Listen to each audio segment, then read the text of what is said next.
Hi there folks, welcome to Perspectives 2, where we're going to be dealing with the numerical side of what we're working on, and that's pretty much using numbers to take out emotion, looking at things from a sort of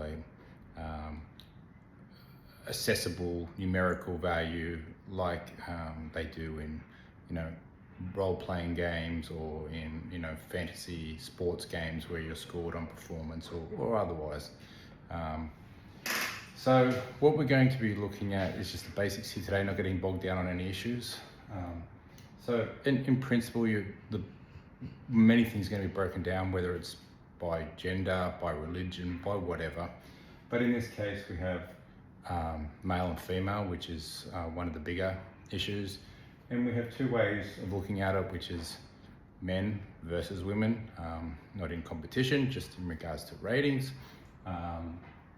And then this alternative, which is a mixture of the two with their subclasses, because under men, you have a few subclasses of men. Alpha males are quite distinct. There's alpha females as well. You have beta males, and then you have probably another category which I've sort of put down as Charlie, which is men who have the more negative female attributes, and that can also include gender traders, and there's gender traders on both sides. They're the people who just have such a mindset that is so compromised that they just can't do anything but attack. In regards to all of this, always open to opinions, always hoping that you can consider both sides, as I hope to do as well. So we're going to get down into when these get combined, you can have a single graph looking at results between the both parties and the subsections, and that could include something like with the gender, something like you can have submissive, neutral, dominant. There's no such thing as all men or all women. There is just a breakdown that's more biased towards one gender, mostly, for most things. And certainly in the more negative things, you can have heavy biases, but it's never all. There's always exceptions to the rule on both sides. And that's what we're going to do. We're going to drill down. We're going to look at things that are considered very easy and palatable to discuss, and then break them down further to we're actually looking at the bare bones and the contributing factors to put them all together.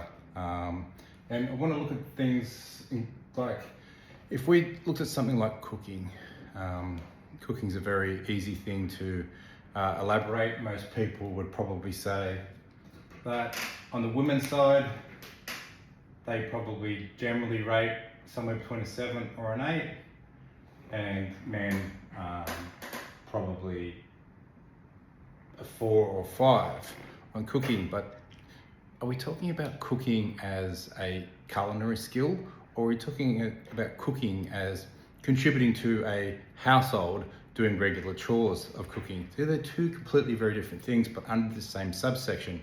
And that's what we're going to look at, is how some of these that are more flattering, particularly to the female side, are very easy to discuss when there is this positive outcome for them. And however, when you move it down, it becomes a lot more of a harder conversation, and it shouldn't. This is what we're going to try to break down and drill down. So you look at something like another big ticket item, violence. And people say, well, that's a male issue, it's a 7 on the men, and it's a 1 or a 2 on the females. And most would probably agree with that and say, yep, that's concluded, that's easily done. But if we said, well, what are we looking at in regards to violence? Are we considering just physical violence or emotional violence?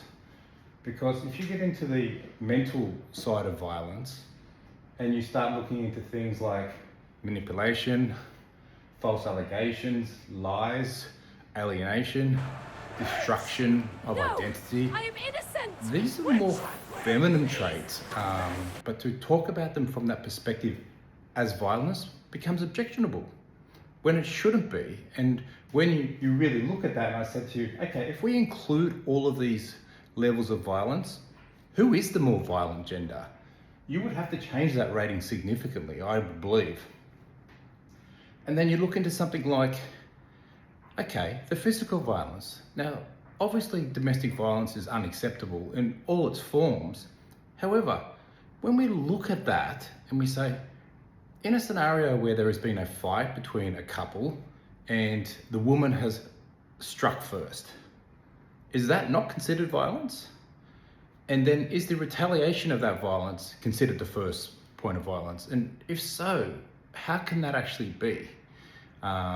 If I said something simple to you like, never hit a woman, applause would follow because it's a basic concept that everybody should say and believe. However, if I said to you, never hit a woman first, how does that become an unpalatable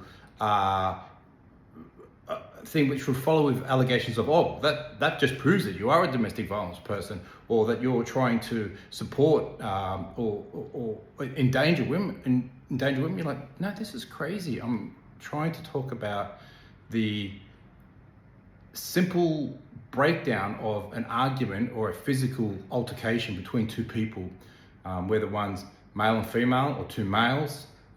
You have obviously a lot of fights where there'll be a dominant male and a who may be the aggressor, or you could have it in reverse where the aggressor is actually the beta male who comes out the loser. And in the same case, you say, well, just because that man is less physical, has less physical prowess than the winner of the fight, that doesn't mean that he didn't start that instigation. And this is the things that we need to look at in regards to law and policies and general societal acceptance of these sort of things, because they're just questions that need to be asked so we can look at how our attitudes towards these things end up becoming policies and laws. So a lot of the police forces around the world have a concept of, in a argument, prosecuting the bigger party. And whether that's I've fair had enough or of not, this. Calm down. You always do this. a difficult situation and needing of this discussion, because she could have a very aggressive I said I wanted chicken for dinner. female who's Okay, much okay, stronger chicken. and physically Good, don't more forget capable again. than the male, and who is regularly attacking the male. But when the police come to attend, the person who's not responsible is the one who's arrested. So moving on, like I said, we're going to be drilling down, and hopefully we're not getting too compared to the deep water horizon on these deep drills. If you're coming to the conclusion that this is misogyny, then you're simply an imbecile. I do not hate women. I do not start up conversations for women hate. That's not what this is here for. It's to open up dialogue and have perspectives, people talking about these things. That are these subsections that need to be considered. So inside of all this, there will be an outcome, and pretty much a simple concept that if it's near the top, whatever it is, whether it's society, a household, a state, whatever it is moving forward in this area, is stagnating, floundering in this area, and really going backwards here. So most of them, when you stack them all together, they will have points of failure.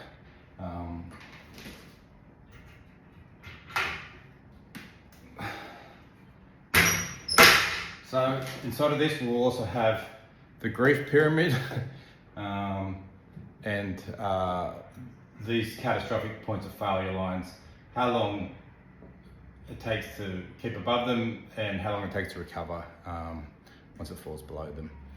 So inside this grief pyramid, the grief pyramid exists as a rating, everything out of 10, and it can look at how things happened, why they happened, post events, or it can warn you of things that are most likely to happen based on the current structure or setup of whatever is existing.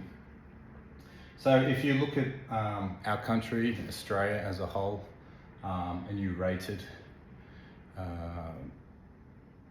the important components of it. So if we were to look at the very top of the pyramid, that's the Prime Minister. Me, I consider him a bit of a melt. He's a massive beta male on the sort of worse side of that spectrum. And he's what I consider a furious feminist, which we'll go into in more detail on other videos. But it's really possessing these worst traits.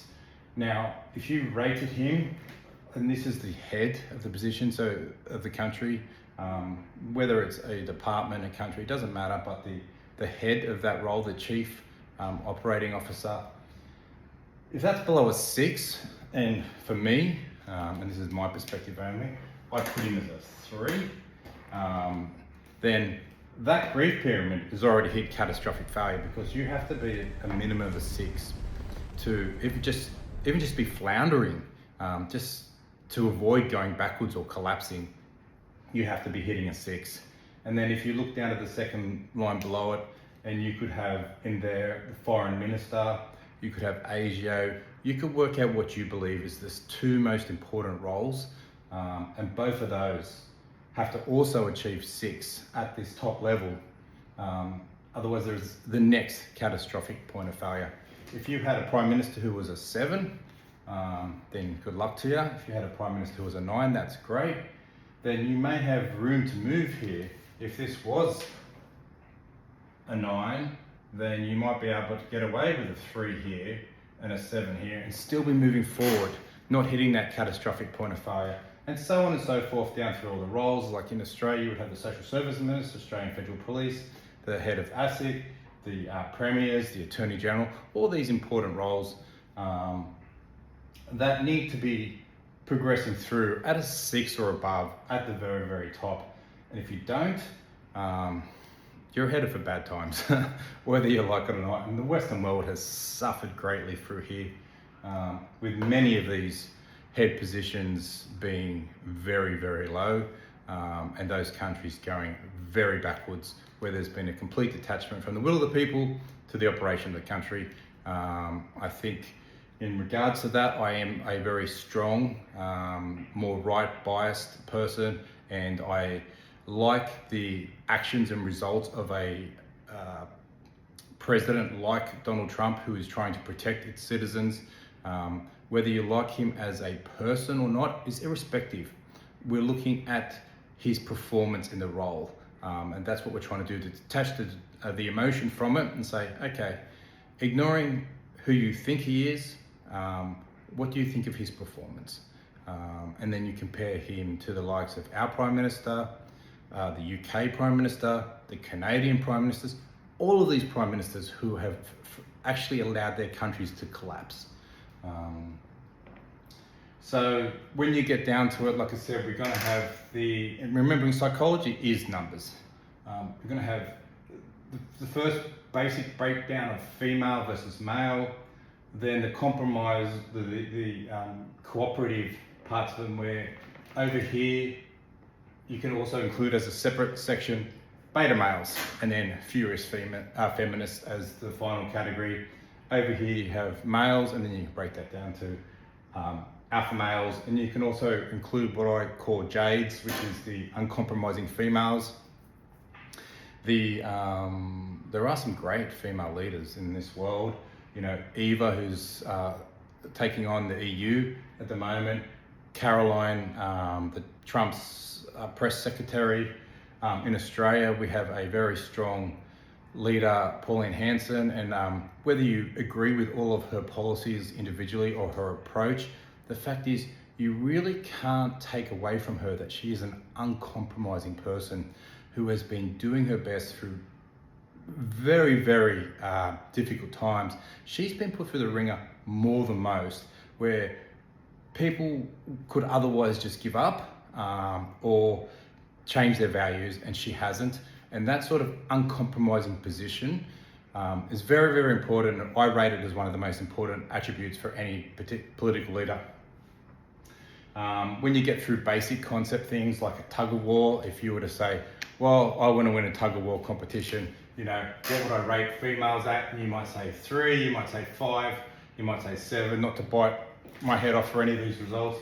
And for males, you might say, 6, 7, 8, because generally most people would think that in a physical competition outright, you grab 50 from each sex, randomly chosen, that the winner is going to be males in that perspective, in that result. If you move at something outside of the physical and you look at something like debating, then you get into a position where you're like, well, who are better at debating? And then you, once again, breaking down, is it female versus male? Is it the furious feminism versus the anti-woke, the right side of it? It depends on which breakdown you get. I would be happy to say that probably for most, as a debating skill, maybe the women do outshine the men generally. Politics, now this is going to be one of the touchy ones, and for me, with my bias and my experience, I definitely believe that the male average performance on politics actually far outweighs the female average performance on politics. I believe that there could have been a time where females had gone through this same merit-based performance and had lived through longer periods where, whether by choice or whether just by circumstances, more and more females are in the workplace, and that's a good thing. However, what we did was through DI or equal opportunity or whatever you want to call it, we jettisoned too many into power, and they just weren't of the right quality. I mean, the good leaders dried up, and we got clowns into power, and clowns abandon duty for agenda every time, and that's when whatever they're in charge of goes backwards. Equality. Now, this is going to be a touchy one when we start drilling down further, but generally, who's better at equality? Who's better when in power at treating the other party, whether that be male, female, or a different category, better? And that's something that, hope you to consider, and you can put down some feedback here. But for example, at a time when obviously the patriarchy is something that's a bit on the nose now, and that's the male focused side of society. But if you look at things like, okay, what did the patriarchy, when men were in charge and had more of the balance of power, what were the things that they did to help women who needed help? Did they do it proactively? Did they do it fairly? Did they have everything put into place so that people weren't falling through safety nets? And then security. You look at something like security and you think, well, men are probably more, not accomplished, but like more focused on security. And if you, once again, use generally 100 people, you would be better off having men on the security side. Not on the of it, list, back than away. females, but then you break I'm on it the down list. to, well, are you Okay, talking right about this way. national security, armed forces, the approach to armed forces, those sort of things, federal police, those sort of policies, or you're talking about financial security, you're talking about the protection of vulnerable parties as being the determination of how good your security is. And that includes subsections of, are we making sure everybody's secure? Are we jeopardizing security? So this is pretty much the basis of it, how I'm going to move forward on the numbers side of it, which would go in part with the flow chart. And hopefully we can start getting down to the very, very small issues, which form the big part of the bigger issues. And in regards to this, we're going to start looking at activation, who's more likely to actively get involved, motivation, where does that motivation come from, and then application, like, is it being correctly applied? Because it doesn't matter if what you're doing makes you feel good and you apply yourself greatly and you're highly motivated, if it's actually harming society or doing wrong to the general good. Anyhow, That's pretty much it. Danny Boyliak out, guys. Hope you look forward to the next installment. Cheers.